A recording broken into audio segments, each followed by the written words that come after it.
আসসালামু আলাইকুম, হাসুদুল্লাহ বলছি। তো যেটা আজকে তথ্যটা জানাবো, প্রাইভেট মেডিকেল কলেজের দ্বিতীয় সার্কুল আনার এটাই সর্বশেষ চেষ্টা, সর্বশেষ তোমাদের পরিশ্রম, বুঝতে পারছো?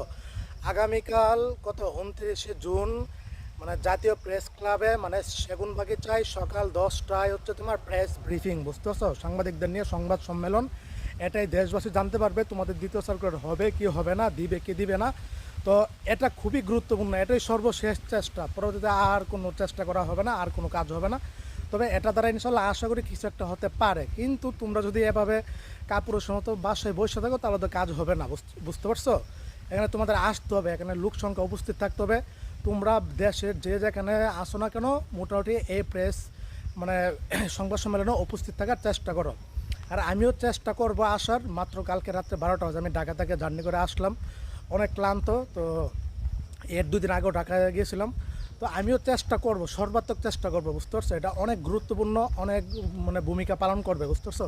তোমরা বন্ধুবান্ধব যারা আছে, তো তোমরা নিজেরা যারা আছে সবাই সকলকে জানিয়ে দাও, মা বাবা তারপরে ছেলে মেয়ে যারা আসো, যেমনি পারো এখানে অবশ্যই অবশ্যই উপস্থিত থাকতে হবে, বুঝতে পারছো? তো এই জিনিসটাতে যারা উপস্থিত থাকবে না, ওটা কিন্তু ঘরে বসে কিন্তু জীবনও এভাবে সার্কুলার পাবে না। অলরেডি কিন্তু সরকার না দেওয়ার পক্ষে কিন্তু সবচেয়ে বেশি। কিন্তু আগামীকালের যে সাংবাদিক সংবাদ সম্মেলন হবে, এটা খুবই গুরুত্বপূর্ণ ভূমিকা পালন করবে, বুঝতে পারছো? এটা দ্বারা এটা আলোচিত সমালোচিত হবে, এমনকি দেশবাসী জানতে পারবে। সুতরাং কালকে সবাই আসার চেষ্টা করবা, অবশ্যই অবশ্যই আসার চেষ্টা করবো, বুঝতে পারছো? আর যারা ঢাকা শহরের মধ্যে থাইকো আসবে না, ওরা তো সে একদম জাতীয় বেঈমান, বুঝতে পারছো?